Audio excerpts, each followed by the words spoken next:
Epekto ng binabantayan low pressure area, magpapaulan ngayon sa ilang bahagi mula Metro Manila, ilang bahagi ng South Luzon at Visayas. Extreme North Luzon lalo na sa Cagayan Valley, asahan din ang malawakang ulan bunsod din ng extension trough ng low pressure area. At panibagong tropical wave na mataan sa Eastern Visayas.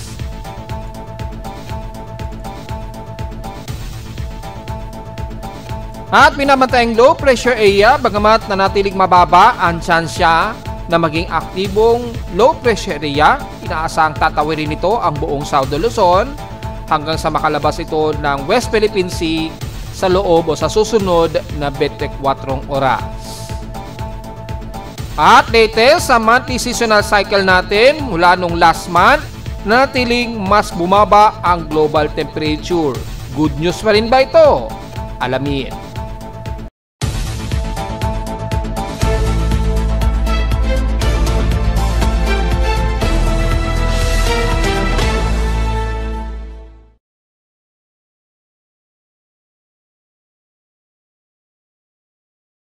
Hello, good morning mga folks. Welcome po muli sa ating daily weather bulletin at analysis para sa araw ng Linggo, September 14, 2025. Ang oras sa ating boss may maga ay alas 10:18 na ng umaga. Asahan ang malawakang ulan na iiral ngayon sa Metro Manila at ilang bahagi ng North Luzon hanggang South Luzon. Epekto nga po ng malawak na extension trough at yung outer trough na dala ni 98W o yung low pressure area na nagdudulot nga po ng malawakang pag-ulan dito sa silangang bahagi nga po ng Southern Luzon at yung halos yung sentro niya kasi ay halos na sa may bandang Bicol region na nga po at kumikilos na ito pakanluran. Asahan na natin ang malawakang pag-ulan nga po which is dineclare na natin yan isang araw pa ang epekto ng tropical cyclone strike probability nito. At maging sa Metro Manila kaya pinag-iingat po. Although yung magiging dalang ulan nito sa ngayon ay medyo mga light drizzle rain. Ang typical na magiging buhos nito, hindi mawawala ang biglaang downpour ng ulan ha. Magkakaroon lamang ng mababang accumulated water vapor dahil medyo malamig ang temperatura dito sa bahagi ng silangan ng North Luzon. Pinapalakas lamang nito yung upper o upward water vapor dahil sa umiiral nga po na low pressure area na kumikilos pakanluran. At dahil dyan ay pagkulog at pagkidlat ang iiral sa halos buong Bicol region at ilang parte lalo na sa bandang Quezon Province o pagitan ng Camarines Norte. Kitang-kita sa ating lightning detection system na humigit sa 200. Ngayon nag-reset na ito sa 98 lightning strikes. Double check natin sa ating real-time lightning detection system. Sa ngayon habang di pa naglo-load, nasa total of 111 outer lightning strikes o 100 lightning strikes inner. Hintayin natin yung 100 plus minutes.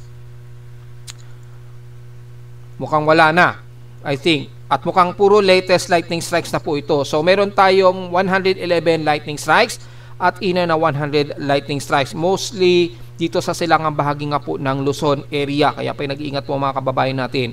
Bagamat linggo naman, so inaasahan natin walang masyadong papalaot. Pero mag-iingat pa rin, lalo na sa maliligo, dahil sa may bandang baybayin nga po ng Quezon Province, pagitan ng Pulilo Island at Camarines Norte, asahan ang malawakang pag-ulan dyan na may kasamang pagkulog at pagkidlat pa rin. Ilang bahagi ng South Luzon, ganun din ang umiiral at ilang bahagi ng Kanluran ng Palawan area. So mag-iingat po tayo mga folks.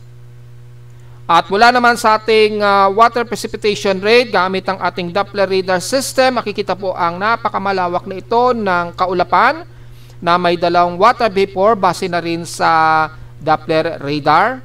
Yan, ginagamit natin ngayon at makikita natin through NexRad para mas malinaw na area na sasakupin ng tubig ulan.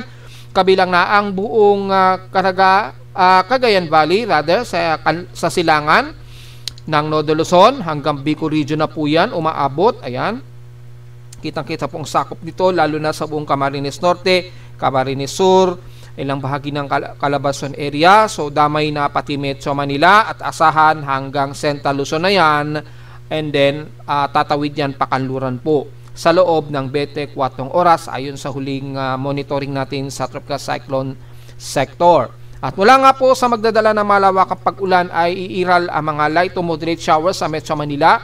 So inaasahan natin na nagkakaroon tayo ngayon ng mga light to moderate na pag-ulan na may kasabay na moderate na hangin na pumapalo at least more than 40 kilometers per hour dahil yan sa low pressure area ngayon na tumatawid pa kanluran.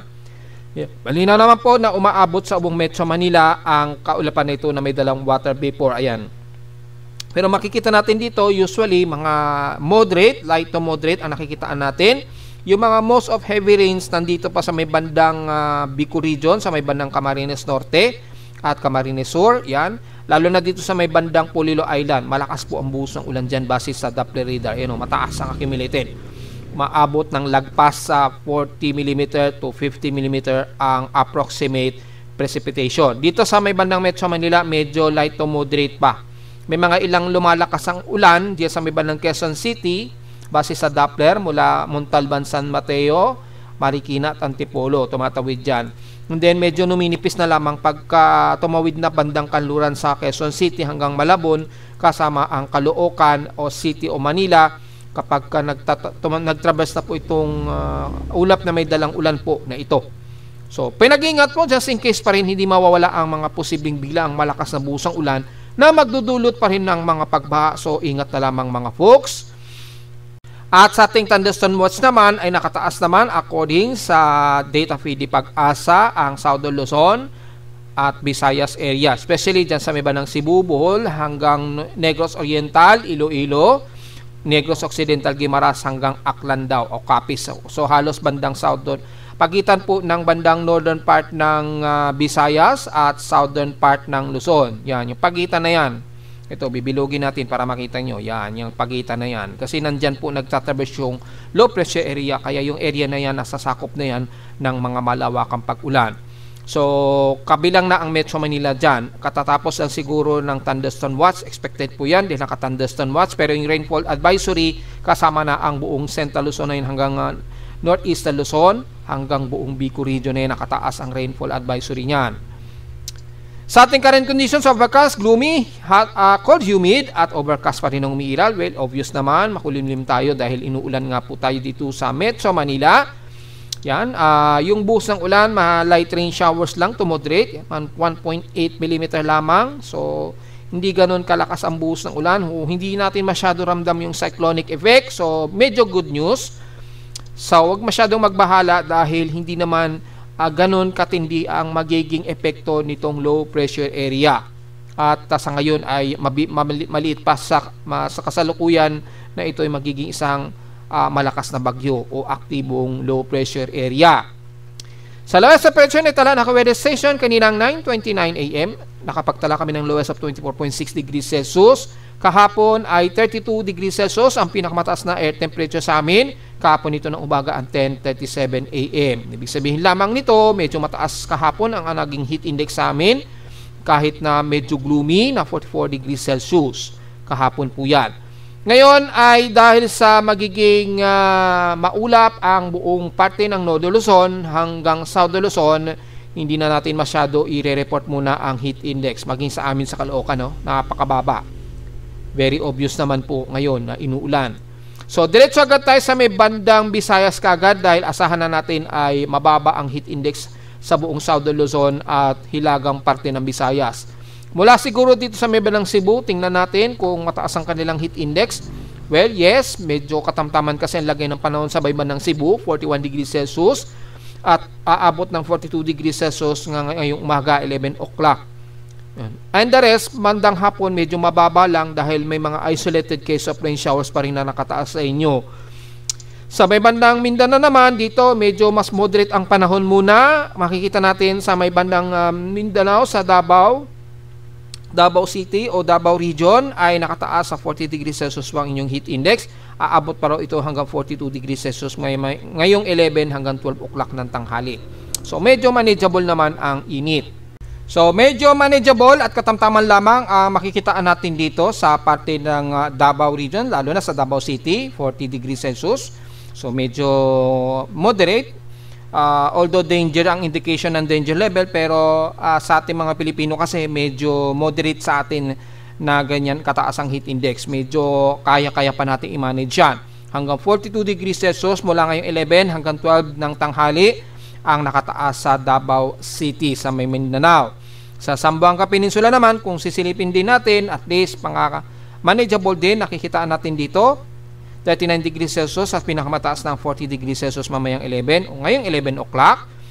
And then after nyan, mukhang magiging mas mababa. Ibig sabihin, mukhang magiging maulap ang paligid ninyo, moderate, at may mga inaasahang isolated rain showers din. So halos yan lamang ang medyo mataas ang heat index mula bandang Cebu hanggang Mindanao, kasi dito sa may bandang South Luzon and the rest ng North Luzon, expect natin na medyo makulimlim tayo, madilim, kaya mababa ang heat index.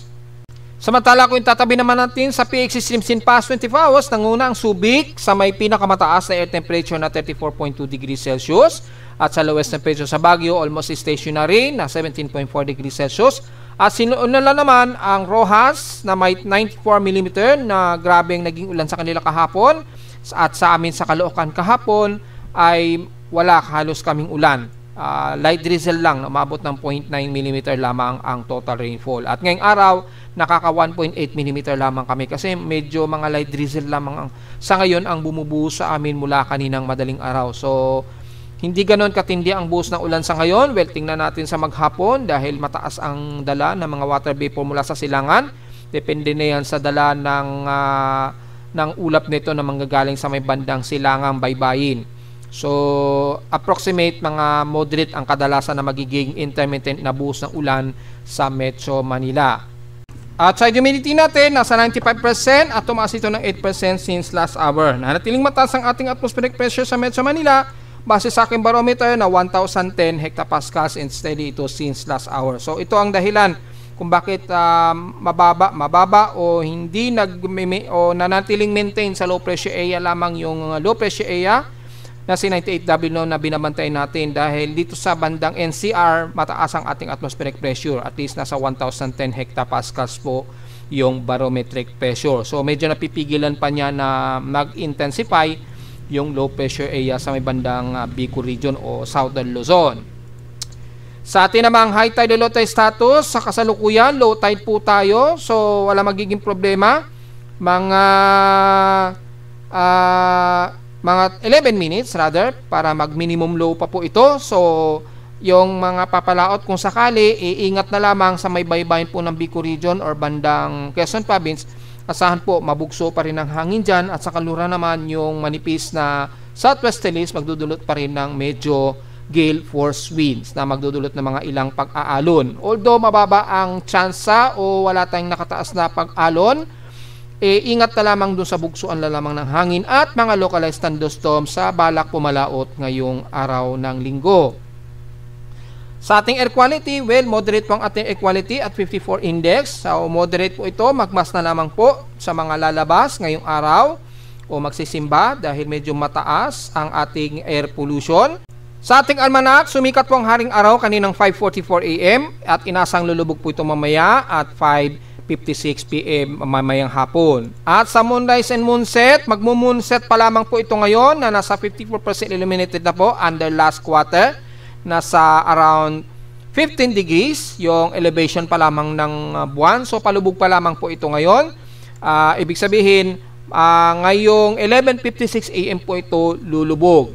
Pero magmo-moonrise po ito mamayang gabi pa po, mga 11:21 PM pa po ng gabi magmo-moonrise uli. Kasi papalubog pa lamang po ngayong umaga itong ating buwan na may 54% illuminated.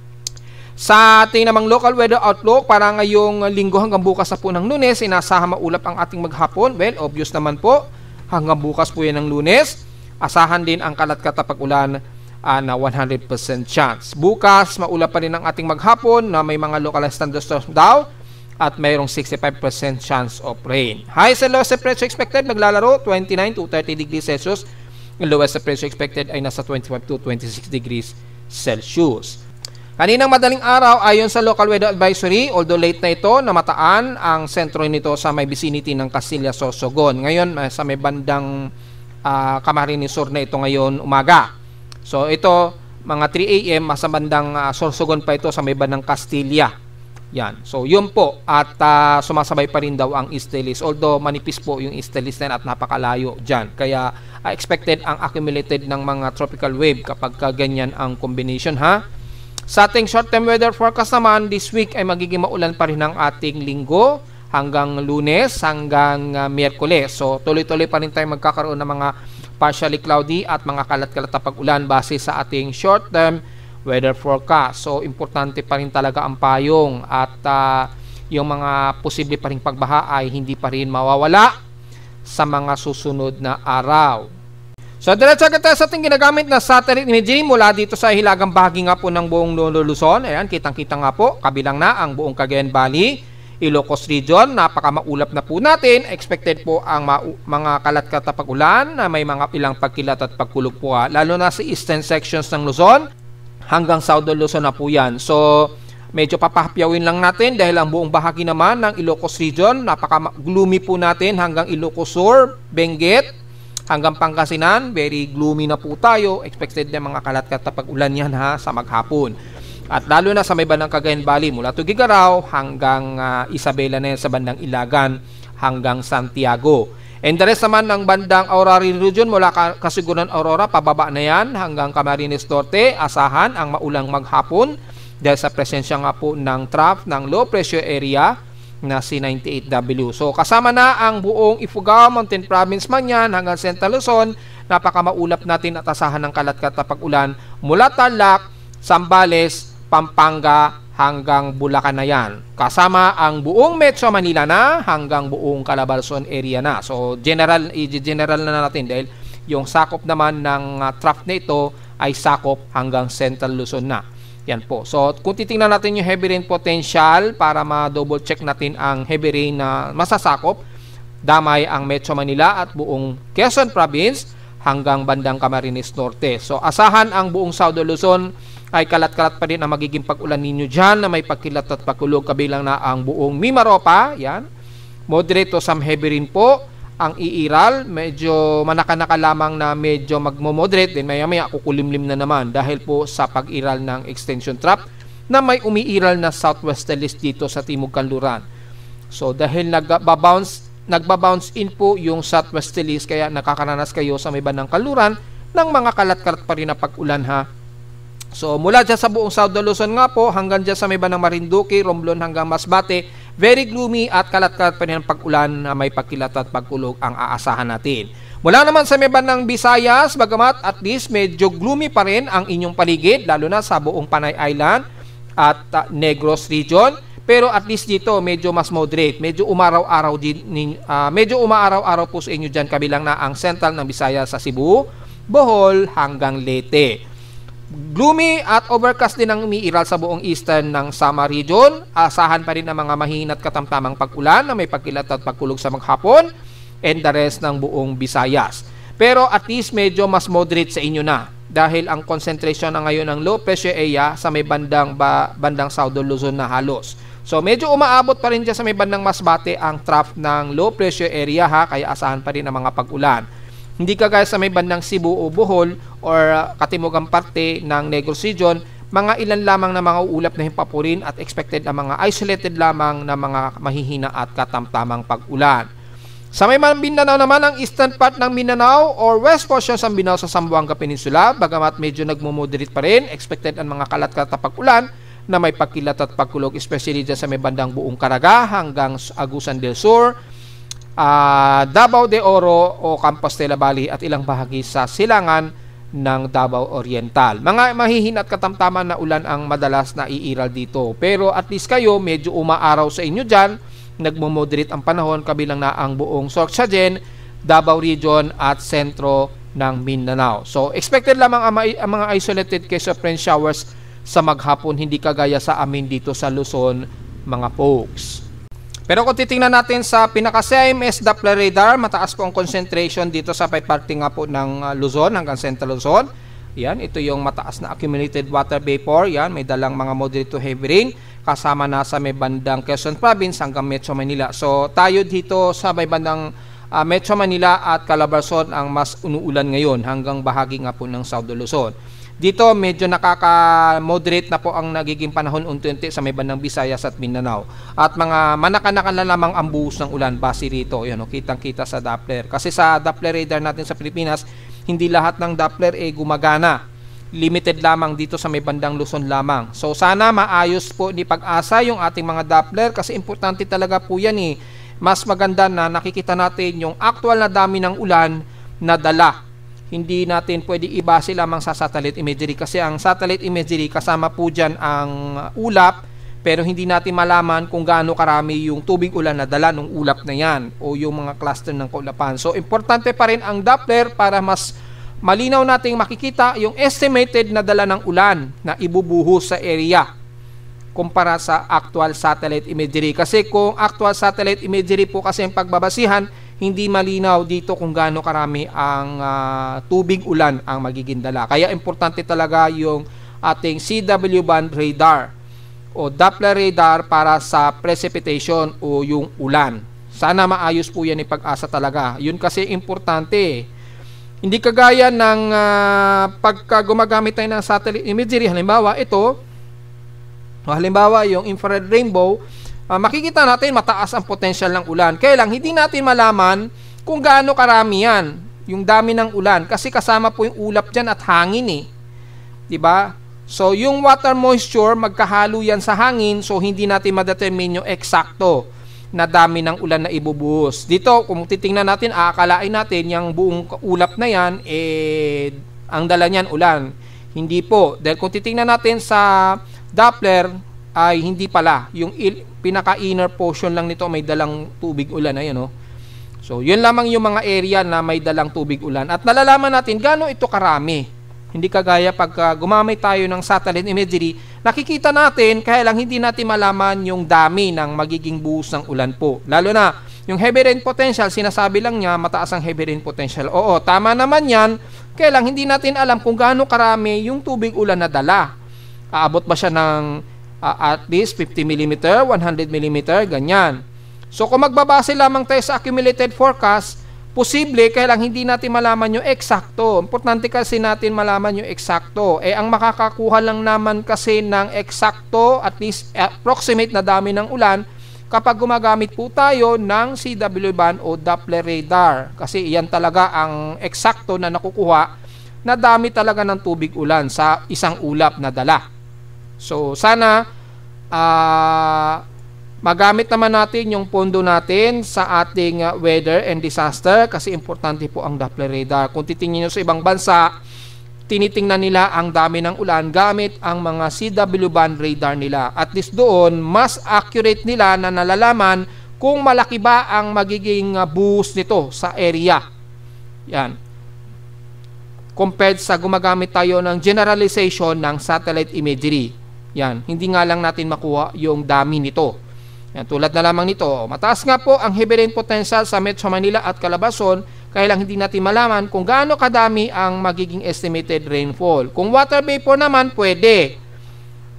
Pero, generalization, hindi natin ma-pinpoint yung dami ng ulan sa isang area. Halimbawa, sa Metro Manila at bandang Calabarzon area, ang water vapor umaabot ng 50 mm mahigit, sakop ang buong Northern Luzon. Kaya lang, hindi natin malaman yung dalang water vapor eksakto, yung mga droplets ng tubig na babagsak sa lupa. Yun nga lang ang hindi natin alam. Ito kasi kasama na yan sa himpapawid. Kaya lang, hindi natin malaman kung ilan yung babagsak sa lupa. Yung approximate na rainfall na yan. Ang makakaguha lamang yan ay ang Doppler radar system tulad nito. Yan. Buti na lamang meron ang CIMS o Real Earth na ginagamit na precipitation estimation. Gumagamit sila ng Doppler radar pero nasa outer space ito. Kaya lang ito masyadong mataas, mga around mga more than 900 meters. Yun, mga halos more than mga more than 900 meters po. Yung taas ng nasasagap lamang ng satellite na Doppler radar. Kaya hindi siya 100% nakukuha. Lalo na kung mga below 600 meter lang. Hindi masyado kayang mag-reflect doon sa satellite kasi syempre gaano kataas yung satellite. So yung nagba-bounce back sa kanya minsan hindi na masyado umaabot sa sobrang taas nga po, nasa outer space kasi yung Doppler radar na ginagamit ng NOAA o yung CIMS. So ang nasasagap lang niya mga between 900 meters po, yun lang ang medyo kaya niya. At least kahit papano nakikita yung mga mas malalakas na potential na boost ng ulan gamit nito, yung dami ng ulan. Ayun, umaabot nga po ng mga 60 mm, 50 to 60 mm. Pero dito lang sa specific area sa may bandang Polillo Island. Kaya kung kayo ay nasa Polillo Island, malakas ang buhos ng ulan sa inyo. Pero dito sa Metro Manila, makikita ninyo mga light rain lamang. Kitang-kita naman po dito, hindi kagaya sa satellite imagery na ginagamit natin, ay hindi natin ma-determine. Pero sakop hanggang Metro Manila ang heavy rain potential daw.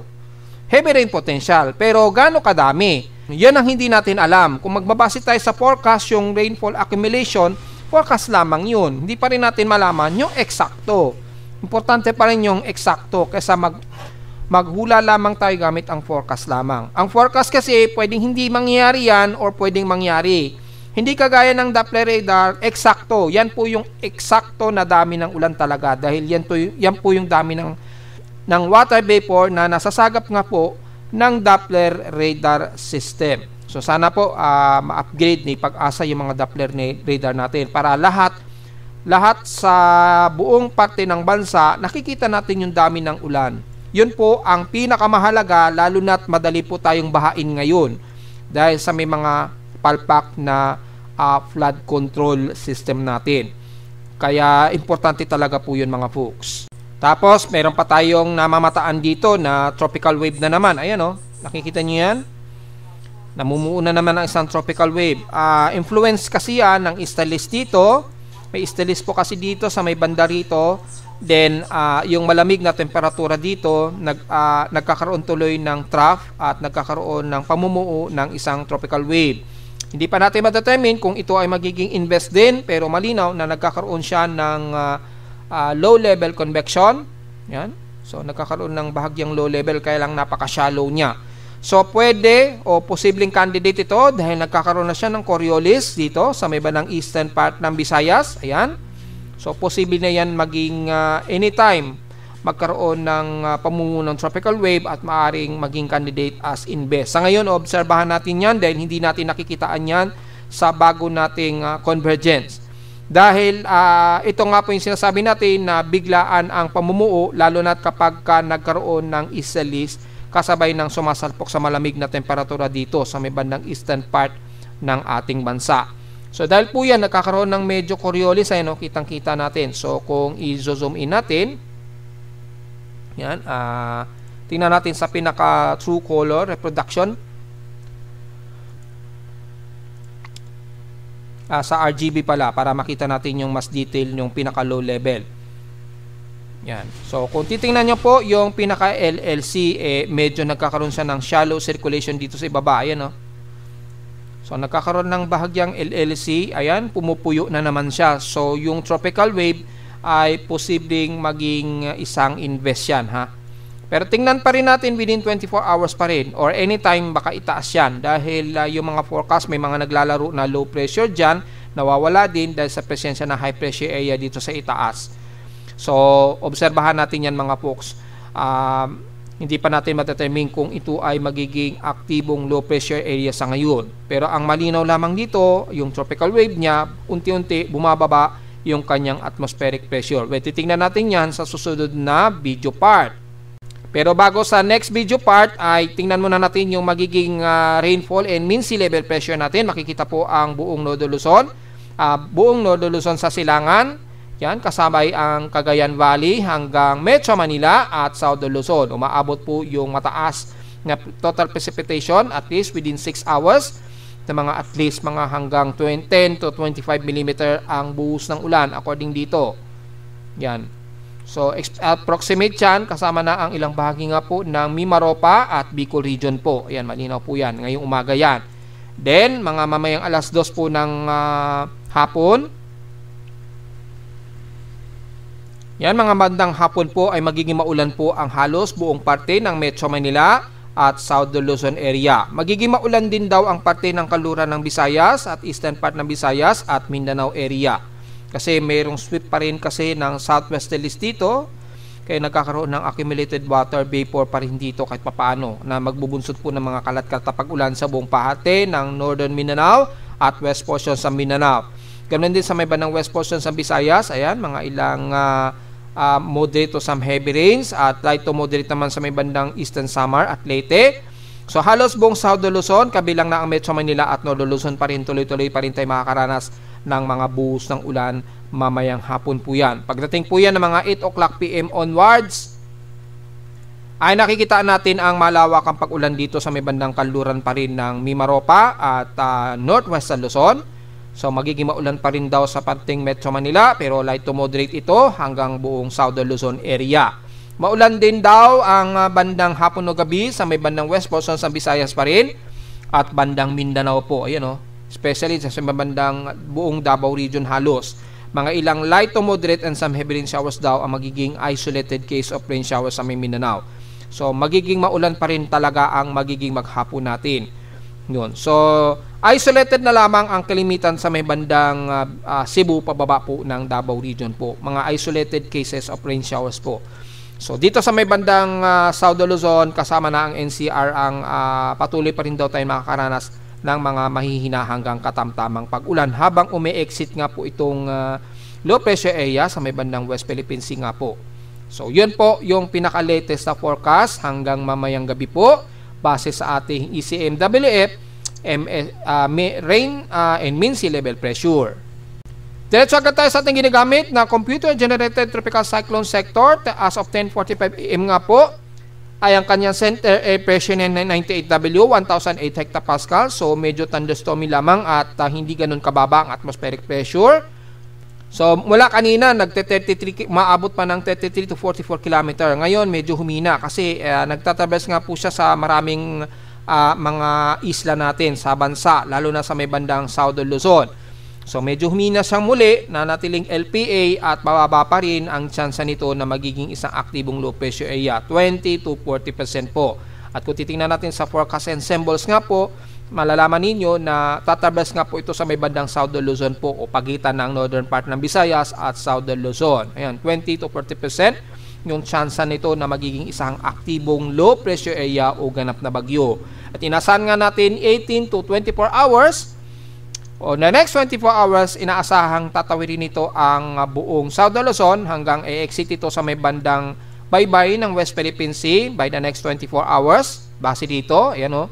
Yung makikita nyong number na yan ay oras po yan ha. Mga time frame po yan. Yan. So malinaw naman po at ang kasalukuyan kasi na sentro nitong low pressure area, nandito pa rin yan sa may bandang vicinity ng Sipocot o Lupi. Yan, sakop pa rin ito ng bandang Camarines Sur pa rin. Yan, malapit sa may bandang Naga. So sakop pa rin ito ng Camarines Sur, yung sentro nitong C98W. So tatawirin na ito ang bandang Sipocot at posibleng tawirin nito ang bandang San Narciso o Buena Vista, sakop na ng Quezon Province po yan. So marami po siyang mga area na tatawiran.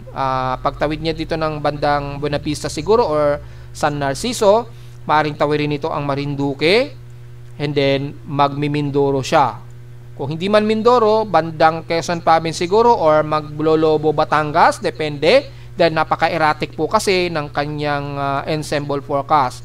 Very erratic, ayan o. Dito, very erratic po yung kilos niya. Pwedeng mag-Mindoro or pwede pa siyang dumaos-dos. So, napakalawak pa rin yung kanyang cone of uncertainty o yung pinaka-area na pwede niyang daanan ha. So, erratic pa rin ang magiging kilos niyan. So, maaring mag-iiba-iba po yung mga track mula kay Pag-asa at sa iba't ibang mga weather agencies po. Dahil yung kanyang circle of uncertainty ay napakalawak po. Ganyan yan. Malawak. Malawak po yung pinaka-circle of uncertainty pa rin niya. So, sana maintindihan nyo po. Kasi maraming hindi pa rin nakakaintindi sa mga follower natin kung ano yung tinatawag na cone o center of uncertainty. Pag sinabing uncertainty, ibig sabihin po yan, hindi eksakto ang mga posibleng galaw ng isang bagyo o low pressure area. Ibig sabihin, pwedeng nandito yan, o pwedeng nandito yan. Yan. Ano man sa area na gagalawin itong sentro ng low pressure area ay okay lamang po. Kasi nga po, malawak po yung kanyang error or cone of error of uncertainty. O yung probability niya na kung saan ito pwedeng dumaan. So, hindi porket nakita nyo yung sentro dito sa aking tropical cyclone sector, ay ibig sabihin 100% accurate po yan. Hindi po ha. Hindi 100% po. Dahil again, malawak pa rin ang kanyang ensemble o cone of error o uncertainty. Napakalawak. Kaya hindi po natin pwedeng sabihin na si Pag-asa ay accurate, hindi pwedeng sabihin si GMA ay accurate, yung eksaktong lokasyon niya. Hindi po. Again, lahat po sila tama naman kay Pag-asa, kay GMA, or sa iba't ibang weather agency or ng NOAA or ng infirmary. Pare-pareho lamang po dahil pare-pareho namang hindi 100% eksakto ang kasalukuyang lokasyon ni 98W. Dahil nga po again, napakalawak po ng cone of error o uncertainty nga po ng bagyo hanggang sa ito'y kumilos pakanluran po. Ang malinaw lamang dito, kikilos po ito pakanluran na tatawirin ito ang buong South Luzon or bandang northern part ng Visayas. Hanggang sa e-exit ito dito sa may bandang either kanluran nga po ng bandang Mindoro or pagitan nga po ng Batangas or pagitan po yan ng bandang Palawan. At least yun po ang malinaw po dyan. Then magwe-West Philippine Sea po yan. Within or next 24 hours. So malinaw po yan mga poksa at as of 11 o'clock na ngayon, ang kanyang pagkilos ay west-northwest daw sa bilis na 15 km an hour. So medyo mabagal-bagal po. West-northwest daw ang kilos niya.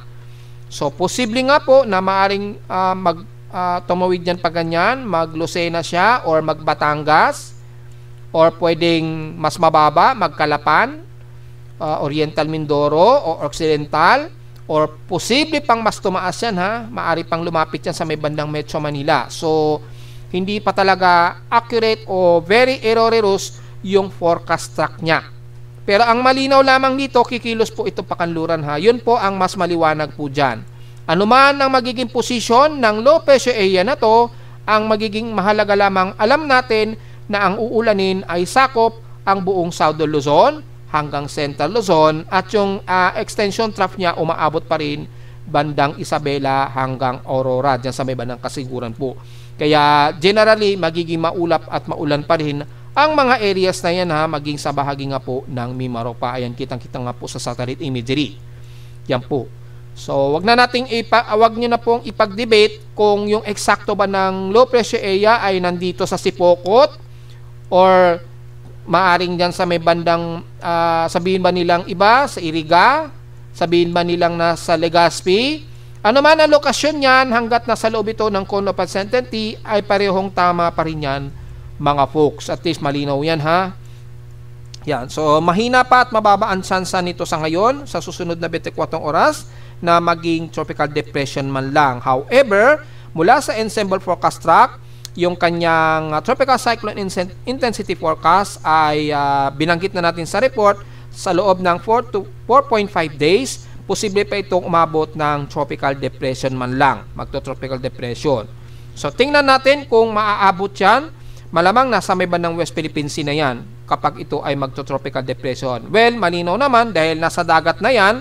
Kung nasa dagat na yan ay hindi talaga natin nirule out na maaari pa siyang mag-organize at posible pa itong maging tropical depression or mas higit pa bago umexit ng Philippine Area of Responsibility within or next 54 to 60 hour period po. Yan po ang ine-expect natin yan. Dahil kikilos po yan pakanluran at lalabas ito ng Philippine Area of Responsibility. Siguro approximate po yan mga 54 to 60 hour period po. So yun po ang pinaka-latest natin sa ngayon dahil yung track niya ay sa ngayon ay napaka-erratic pa. Very erratic. Kitang-kita naman ninyo dito sa ensembles. Napaka-erratic pa at napaka-buhaghag pa yung forecast track niya. So, yun lang po ang pinaka-latest natin na analysis para dito kay 98W. At titignan naman natin yung mukhang may natatanaw tayo ng bagong tropical wave sa may bandang silangan o ng Eastern Visayas. Gamit ang ating Tropical Cyclone Assessment Monitoring. Yan, mula dito sa ating West Pacific Basin, makikita nga po natin na mataas nga po yung nakikitaan natin dito sa may bandang southeast of Guam.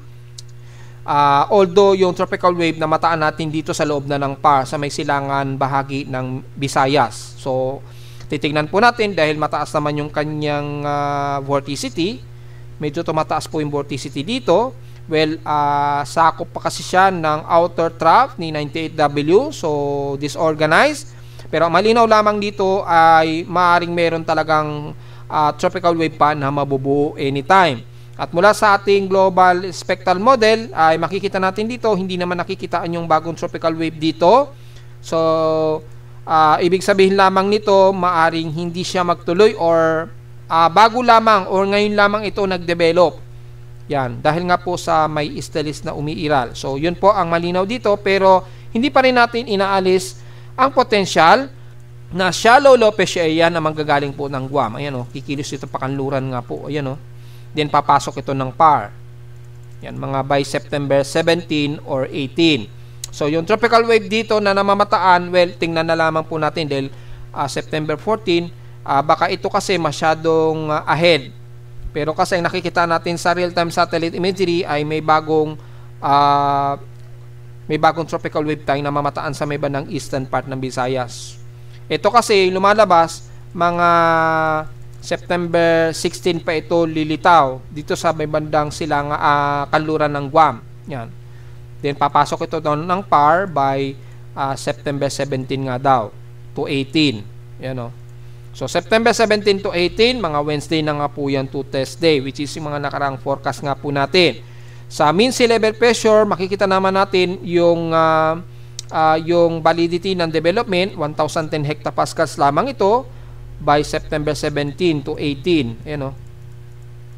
So, napaka-shallow din niya. So, hindi natin ma-determine kung magiging aktibong low pressure area ba to or mananatili din siya as tropical wave. Kasi masyadong manipis po yung development. So, abangan natin yan mga folks at mula sa pinaka-tropical cyclone strike probability ay nasa around 10 to 20% pa yung development nito sa may bandang kaluran nga po ng Guam. At yung isa, malamang epekto lamang yan ng outer trough nitong C98W, kaya nagkakaroon na naman ng panibagong tropical wave dito sa may bandang Eastern Visayas. So mukhang bago lamang ito na lumilitaw ngayon mga folks. So titingnan natin. Malinaw lamang dito yung binabantay natin nung 4 days ago pa, mga manggagaling sa kanluran ng Guam ay nanatiling uncertain. Pero at least nasa 10 to 20%, and then by September 17 nga po, tataas siya sa 30% to 40%, manggagaling po sa kanluran niya ng Guam, and then papasok ito ng ating PAR o Philippine Area of Responsibility by Wednesday. Yun ang malinaw po mga folks ha. And then itong bagong tropical wave, mukhang mayroong bagong tropical wave na papasok. Yan o. So malamang ito nga po yun yung bagong tropical wave na manggagaling sa may bandang silangan ng Eastern Visayas. Yan. So napaka-erratic. And then by September 18 nga po, yan, tumataas na siya sa 40% yung probability. So bago mag-weekend nga po ay mukhang meron na naman tayong panibagong tropical wave na babantayan. Kaya yung nakikitaan natin dito sa mga computer models, gaya na lamang GPS, mapapansin natin ay manggagaling pa yan dito sa bandang kaluran nga po ng Guam at papasok ito ng PAR. Yan.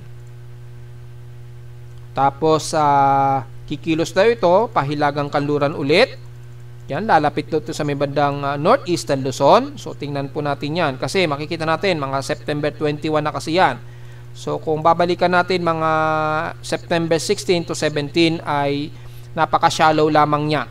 Ito yung papasok ng PAR, which is next Wednesday pa.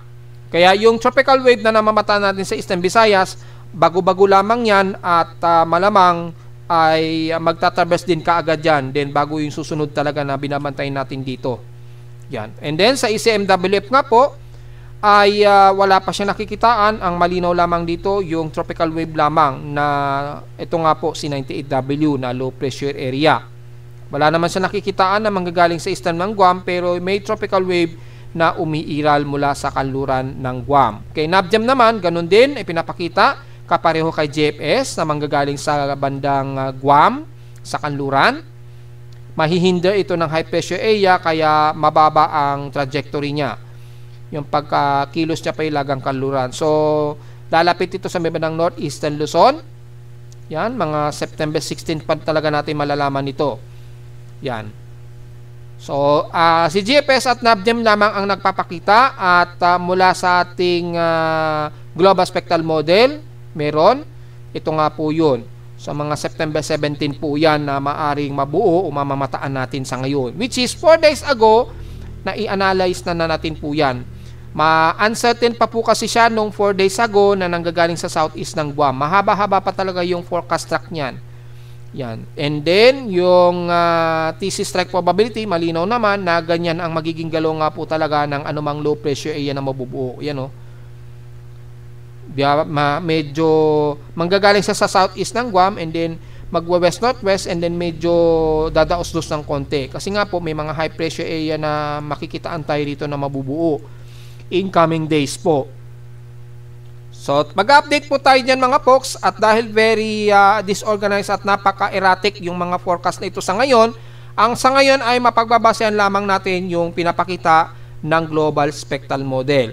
This coming week po yan. Yan, mga 17. So, mga Tuesday siguro, malalaman na natin kung magkakaroon na ng aktibong low-level convection ito and then posible ba itong maging isang candidate for invest low pressure area. Samantala, sa ating monthly seasonal cycle, for the month of August po ito ha, pero lumabas na po yung pinaka-latest niya, wala pa po sa Asia, sa Japan Meteorological Agency, wala pa, July pa lamang ito, pero sa international weather agencies, may lumabas na po for the month of August, yan ay nasa 2.43 degrees Celsius po. Mas mababa na siya kumpara sa mga nakarang taon na 2.48 at 2.59 degrees Celsius 2 years ago. Yan, mga year 2024 to 2023. So, medyo good news po ito dahil mula nung January, nung February rather, ay bumababa na po yung global temperature natin, yung init sa buong mundo. Bahagya po itong bumaba. So, sana po ay tuloy-tuloy po yan hanggang sa matapos po ang taon. Kapag laging bumababa po yung kanyang temperatura, hindi kagaya nung 2 taong nakaraan, ay bababa po yung ating warning limit. Sana mag-below po yan. Huwag po sana mag 1.5. Yan. Kasi dito, kung titingnan natin dito sa last year kasi ay nasa 1.52 degrees Celsius. Pasok siya sa pinaka-warming limit. Pero ngayong taon, yan, bumaba siya sa 1.48. So halos dikit na siya sa pinaka warning. Sana ay tuloy-tuloy po ang pagbaba niyan. Ayun, yan, kitang-kita naman po dito sa NOAA. So, i-filter out natin. Ito yung kay NOAA. Makikita natin last year, 1.54 degrees Celsius. Ngayong taon, bumaba siya sa 1.48 degrees Celsius. Base sa ating annual global mean temperature yan. So, kung tuloy-tuloy po na bumababa pa rin yung ating global temperature ngayong August hanggang December, ay mas mukhang inaasahan natin na mas bababa pa po ito mula 1.48 siguro or mas below yung magiging total global temperature natin sa mundo. So medyo good news po, sana yung mga malalaking kumpanya at patuloy nating sundin yung ating panawagan na limitahan po ang pagre-release ng mga coal o yung pagkombustion ng masamang pollution sa ating hangin. Yan. Bawasan po natin, kumari gumamit po tayo ng alternative na hindi magke-create po ng malawakang greenhouse effect para bumaba po yung ating global temperature. So, yun po yung pinaka-latest natin sa ating monthly seasonal cycle for the month of August na medyo good news pa rin ang resulta. Yan. Mula sa pinaka 2.59 degrees Celsius, bumaba ito sa 2.43 degrees Celsius. Konti lang ang ibinaba. Pero at least medyo good news yan kahit papaano po. Sana tuloy-tuloy pa rin po ang pagbaba mga folks. Samantala sa Ulan Lindol, mukhang meron tayong mga minor o moderate na mga pagyanig mula kaninang 6:47 AM. Mga 6:47 AM, mukhang meron tayong magnitude 4 plus niyan. Tingnan natin. Pero mula kaninang madaling araw, iisa pa lamang yung mga minor. Pero medyo meron kaninang 5 o'clock, mga 5:32 AM. Medyo meron ding mga mahinang pagyanig dito na nadedetect ng aking seismometer. So, tingnan po natin yan. Lalo na nitong 6:47 AM o 6:46 AM mula sa data feed ni PBox. Ayan. Kaninang 12:08 AM nagkaroon ng magnitude 4.4 na may lalim na 555 km dyan sa may bandang southwest ng Palimbang, Sultan Kudarat. Ayan. So, isang magnitude 4.4 at kaninang 5:30 AM ay ito nga yun, na-detect sa may bandang northwest ng City of Canlaon, Negros Oriental. Magnitude 4.6 po ito na may lalim na 6 km. So, mababaw po siya. Kaya nagkaroon ng at least intensity 2 na pagyanig dyan sa may bandang Negros Oriental. So, nagkaroon siya ng at least mga 6 na aftershocks. So, 7 aftershocks. Yan, mga at least 7 aftershocks sa may bandang Canlaon.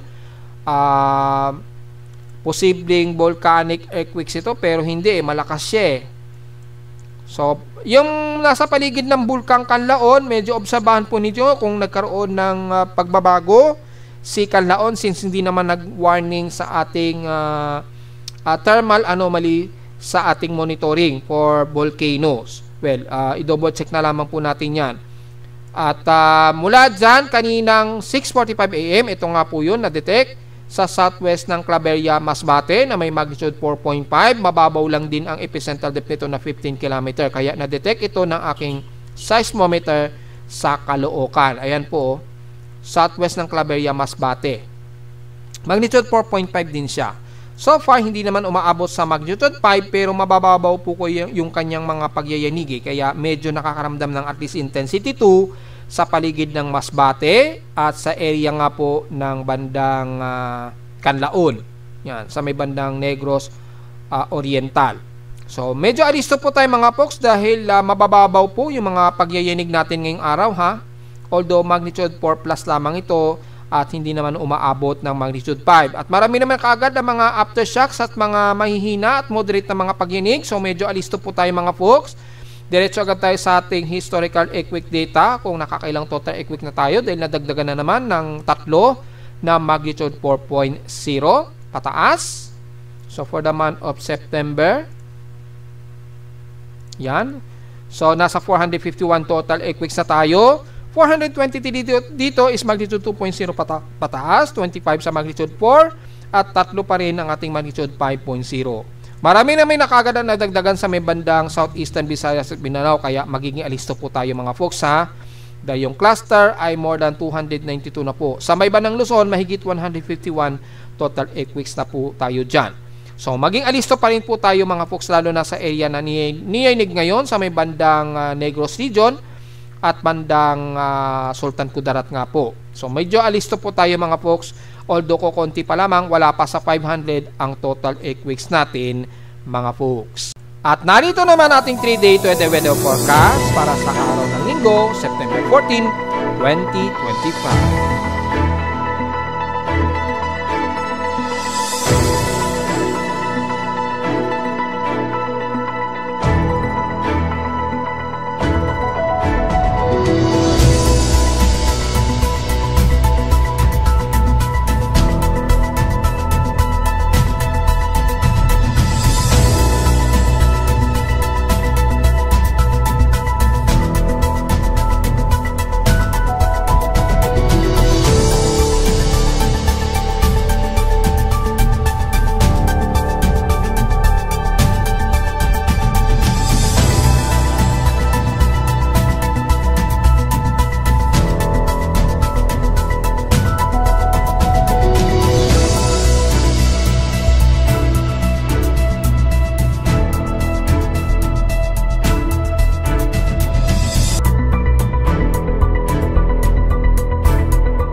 At hanggang dito na lang po ating daily weather bulletin at analysis para sa araw ng Linggo, September 14, 2025. Huwag mong kalimutan na mag-like, share, subscribe po sa ating YouTube channel at visit lamang anytime sa ating website na www.pimoweather.com para sa iba pang detalye. Gusto malaman na hindi natin isama ngayong magtatanghaling tapat na.